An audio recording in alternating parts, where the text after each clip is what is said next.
Diz-nos a palavra do Senhor no livro de Neemias, no capítulo 1 e seus versículos, nos fala de um servo do Senhor que estava sendo, que ele tinha ido como escravo, na verdade. Ele estava trabalhando e para um rei. Quando isso, o Senhor falou com ele que dali muito distante, a terra dele, a cidade dele, a terra dos pais dele, tinha sido queimado a fogo, tinha sido destruído a fogo, seus portões, suas muralhas tinham sido destruídas a fogo pela guerra dos inimigos. Então esse homem ficou muito abatido, muito triste, e quando chegou para servir o rei perguntou: por que estás tu abatido? Se tu nunca está assim, você é sempre feliz, sempre alegre, tu sempre mostra um outro semblante. Ele disse: como, meu rei, não estarei triste, se lá na minha terra, lá no meu povo, lá no sepulcro dos meus pais, lá onde vive minha família, foram destruídos os muros da minha cidade. Aí o rei perguntou: o que tu quer que eu faça com isso? Ah, Senhor, com muita humildade eu peço, se é que acho graça diante da face do rei, me deixa eu ir lá reconstruir a minha cidade. Deixa eu ir reconstruir a minha cidade. O rei disse para ele, mostrou, apontou o cetro para ele, espere tudo que tu quiseres, porque tu tens sido um servo fiel, tu tens sido um homem bom, tu tens sido um servo que está sempre aqui me servindo. Quantos dias você precisa? Ele disse: só 3 dias. Aí ele disse: só o que eu preciso é que o rei me dê carta para passar por outras províncias, por outros reis, e também que o rei me dê condições para mim ir lá trabalhar. Eu preciso de madeira, eu preciso do que eu precisar. O rei disse: fala ao governante que aquilo que você precisar seja vos dado. E ele seguiu com uma caravana. Quando ele chegou lá, ele viu, apesar de ele ter sido muito atacado pelo caminho, muito prejudicado pelo caminho, mas ele chegando lá, ele viu a dificuldade que era muito grande. E o próprio povo de lá estava com tanto medo que estavam todos parados, escondidos, ninguém tinha coragem de lançar a mão em nada.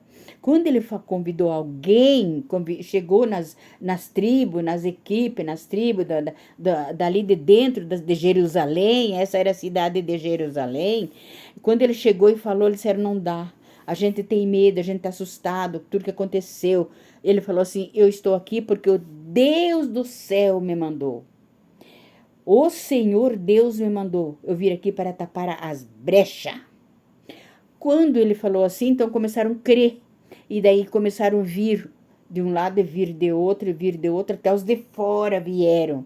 Por quê? Porque ele estava na direção de Deus. E como ele estava na direção de Deus, Neemias fez uma obra gloriosa, porque cada um tomou o seu lugar. Um tomou o lugar de uma entrada, outro de outro, e recuperaram tudo, cada um das suas entradas, das suas portas, com seus ferrolhos. Então, sabe o que a gente vê nessa passagem? A falta de muitas coragem no meio do povo de Deus, porque as igrejas eram para estar mais ungida e mais cheia da graça do Deus vivo. Porque o Espírito Santo de Deus está liberado para a igreja. O Espírito de Deus está liberado para o povo. E tem muita gente crente na igreja que vai por costume na casa do Senhor. Lá na casa dele, lá na vida dele, lá no trabalho dele, lá onde ele convive, na vizinhança dele, tem brechas muito grandes. Brechas essa que deixa o inimigo entrar. Falta fome, falta saúde, tem fome, tem sede, corta a luz, corta a água, fica sem emprego, tem doença que não tem cura, vai na igreja e volta na mesma coisa. É brecha que está por ser fechada. E o Espírito de Deus nessa tarde te fala para você que vai ver essa live. Procura onde está a brecha na tua vida. Procura se até no teu casamento. Procura se é com teus filhos. procura ver, ora, pede ao Senhor. Neemias orou e disse para o Senhor, eu preciso fazer, Senhor, mas como farei? Eu não tenho força, eu sou sozinho. Mas o Senhor disse, não, tu tem bastante gente que vai te ajudar. Eu vou te ajudar. E o Senhor usou. E diz-nos a palavra que com uma mão eles estavam com a arma para guerrear e com a outra eles trabalhavam. Com uma mão eles carregavam toras nas costas e com a outra com a arma na mão. Mas Deus não permitiu vir ninguém guerrear com eles porque viram que lá estava a mão de Deus. Tu quer a mão de Deus na tua casa? Tu quer a mão de Deus no teu lar? Tu quer a mão de Deus na tua igreja, meu irmão? Meu pastor. Tu quer, pastor, que a mão de Deus opere na tua igreja? Veja no que está a brecha. Não apoie adultério. Não apoie roubo. Não apoie pessoas incapazes de estar no púlpito impedindo as bênçãos de Deus. São brechas. Levanta, servo do Senhor. Você precisa estar em pé com a espada na mão. Com uma mão tu vai fazer a obra e com a outra tu guerreia. Por quê? Porque é assim que Deus quer. Reveste-te de graça e de conhecimento, porque não adianta dobrar o joelho e orar e não vigiar. Para você ter mais membros dentro da igreja, para você ter mais pessoas se apresentando, minha irmã do círculo de oração, vigia. Vigia nas irmãs que você tem que pôr lá para cantar. Vigia nas irmãs que você tem que pôr lá para pregar. Vigia naquela que você precisa colocar lá, para que ela sirva de bênção e não de escândalo para os que estão aqui no banco. Porque talvez você não sinta, mas quem está no banco vê as coisas diferentes. É para isso que nós precisamos aprender a palavra do Senhor, viver a palavra de Deus. A brecha tem que ser tapada de dentro para fora. Porque o inimigo tanto vem de fora como vai de dentro. Porque tem muitas igrejas que o inimigo guardado lá no canto, sentado lá de braços cruzados lá, e dando glória a Deus e levantando a mão. Será, irmã? Sim, tem. Então, pastor, vigia. Vigia.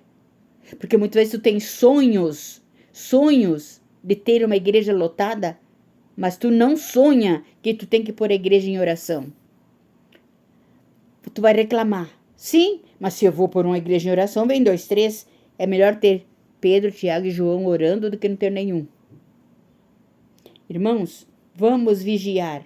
Olha tudo o que está acontecendo. Olha para o nosso Brasil, a situação que o nosso Brasil está. Irmãos, nós precisamos nos ajoelhar e não cessar de clamar. É hora de clamor, irmãos. Vamos tapar as brechas? É com clamor. Vamos fechar as portas do inimigo com clamor a Deus. O Senhor me manda te dar essa palavra. O Senhor me manda te dar essa palavra. Eu deixo essa palavra em nome do Senhor Jesus. É Deus quem está me mandando fazer essa live. E eu estou fazendo porque os irmãos sabem que é muito difícil fazer uma live. Quando eu faço é porque o Senhor, meu Deus, o Deus que eu sirvo, o Deus que eu sinto que vive comigo, é quando Ele me impulsiona. Nós não sabemos se temos 2, 3 dias para que a guerra entre no Brasil. Oi, irmã, quem falou isso? Sei disso. Sei disso. A guerra vai entrar aqui no Brasil. Ela já começou. Você não acordou ainda? Você está pensando que vai vir outras coisas ainda? Vem muita coisa, mas não o que tu está pensando. Porque a guerra já começou e ela vai continuar. E vai ser muito difícil. Se prepare. Se prepare. Porque os dias maus vão chegar. A escuridão vai chegar. E nós talvez não teremos oportunidade de poder ir na igreja buscar a Deus. Tu tem o teu altar na tua casa? Não estou falando daquele altar que os antigos usavam, fazer uma casinha lá enchida de imagem. Altar da oração? Tem marca do teu joelho sobre a beira da tua cama? Espírito de Deus fala. Espírito de Deus fala. Porque tem muitos corações endurecidos. Tem muitos corações achando que o povo de Deus é extremista, que o povo de Deus é assustador, que ficam lá assustando, ficam fazendo uma ladainha. Não. E o que eu tenho visto também nas igrejas, não tenho ouvido um obreiro pedir oração pelo Brasil, levantar um clamor pelo Brasil, levantar um clamor pela nossa nação, levantar um clamor pelo nosso povo. Não tenho visto isso. Ora pelos enfermos, ora pelos problemas e vamos embora. Não, acabou. Porque no meu tempo do passado era isso que se fazia. Naquele tempo do Collor de Mello, naquele tempo, as igrejas levantavam clamor pelo Brasil. Clamor. E Deus tirou o que não prestava. Por isso que nós temos que colocar na brecha. Você coloca na brecha em nome de Jesus. Eu te peço. E o Senhor vai te abençoar.